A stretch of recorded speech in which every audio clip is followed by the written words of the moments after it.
Two candidates, two different policy positions. We've got the records and the facts. We've sorted through all the mess and propaganda. Let's talk about Harris, Trump, and abortion.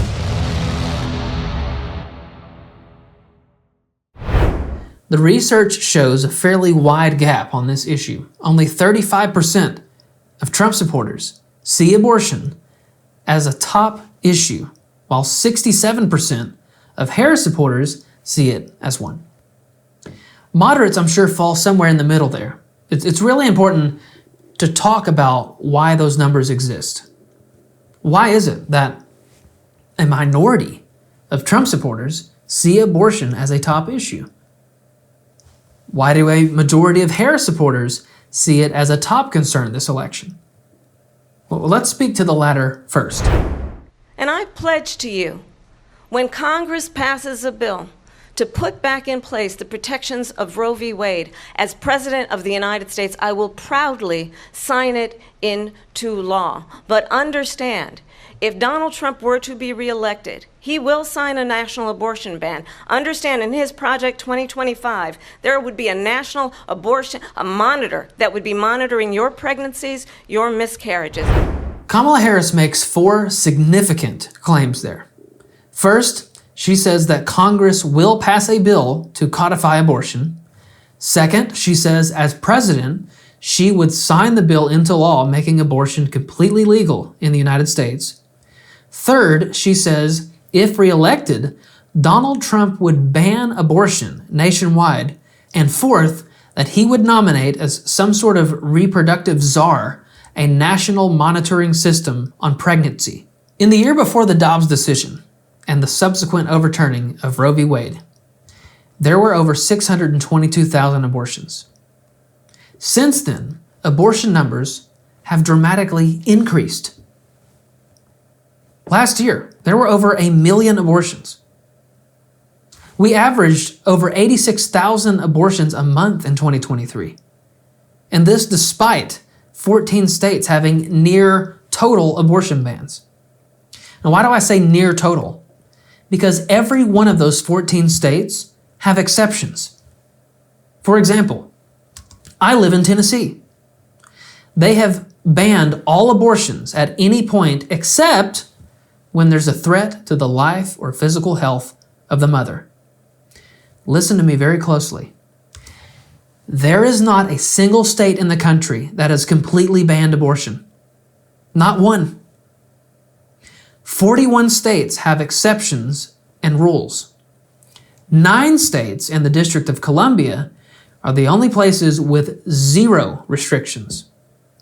So again, I ask, how is it that abortions have only gone up since Roe was overturned? Is that attributable to Joe Biden and Kamala Harris?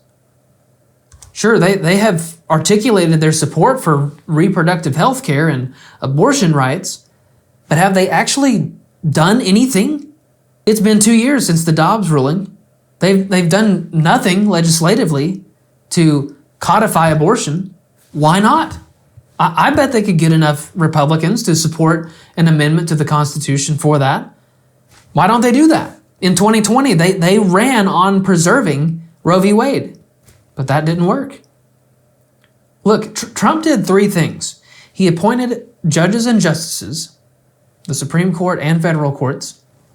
He revoked federal funding for international abortions and for organizations like Planned Parenthood, and he helped protect organizations who religiously or morally object to providing abortions. Those 3 things. What have Biden and Harris done? They allowed Roe v. Wade to ruin. They restored federal funding for international abortions and Planned Parenthood. Their DOJ has come after some pro-life protesters, and that's about it. So again, I come back to the question, why have abortions dramatically increased since Roe was overturned? One of the best ways you can help our show, other than by sharing today's content, is by picking up some We the Free merch at wethefreeshow.com. You can be the Salt and Light you were meant to be by wearing the Salt and Light shirt or by sipping your coffee from the Salt and Light mug, or you can sport the God Bless America shirt and the We the Free Crest tee. We've got stickers and a Smells Like Freedom candle, so check out our merch today at WeTheFreeShow.com. The goal of the ruling was to remove the issue from federal case law. The two conservative justices of the Supreme Court, Thomas and Alito, and the four moderates of the court, Roberts, Gorsuch, Kavanaugh, and Barrett, all viewed Roe v. Wade as an improper ruling, that the justification for the ruling was fabricated and unconstitutional. That's why it was tossed. If you want to get into why Roe was so easily dismantled, go watch or listen to episode 47. The point that I'm trying to make is that abortions are much more frequent since Donald Trump moved the issue to the states. According to the CDC, in 2016, President Obama's final year in office, there were 623,000 abortions. In 2019, when President Trump was in office, there were 629,000 abortions. Even in 2020, with a global pandemic, abortion numbers were in the average range of 620,000. Under Biden and Harris, in 2021, there were 622,000 abortions. Roe is overturned in 2022. Abortion becomes a state-by-state issue, and in 2023, there were over 1 million abortions in the U.S. So, why do 67% of Harris supporters think abortion is a top issue this election? Because they're gaslighting the American people in saying that Trump would ban abortion, and secondly, that they would legalize it at the national level. They can't.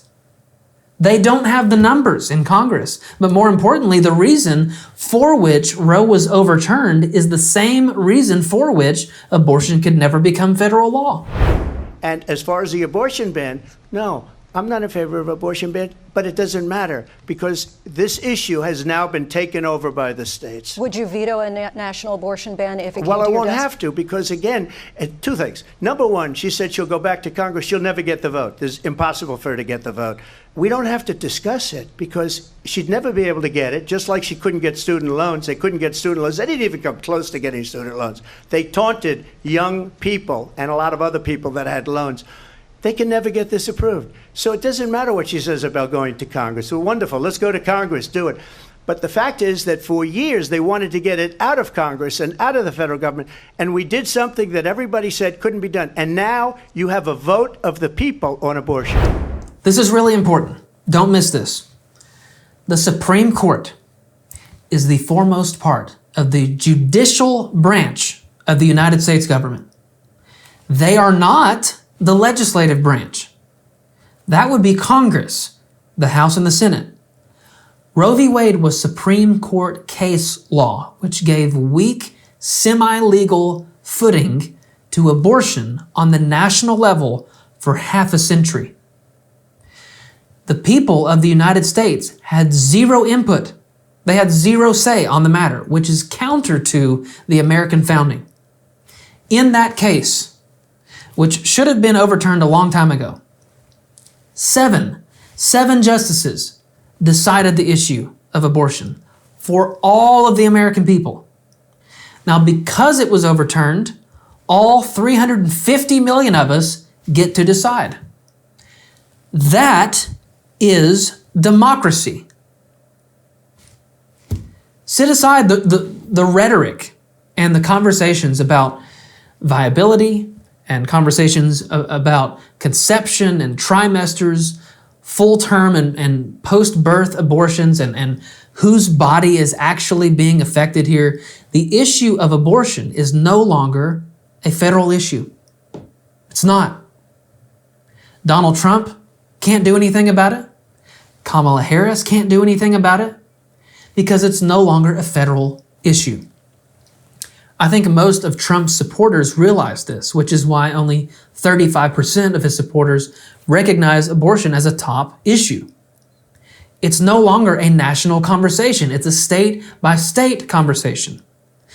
Truthfully, though, President Trump holds the moderate position on this issue. Personally, I wish that were not the case, because Christians believe that life begins at the moment of conception. That's why we oppose all abortion. It's why we oppose IVF, because it destroys more than 80% of the embryos produced. All that to say, despite what Harris claims, abortion is not on the ballot this November.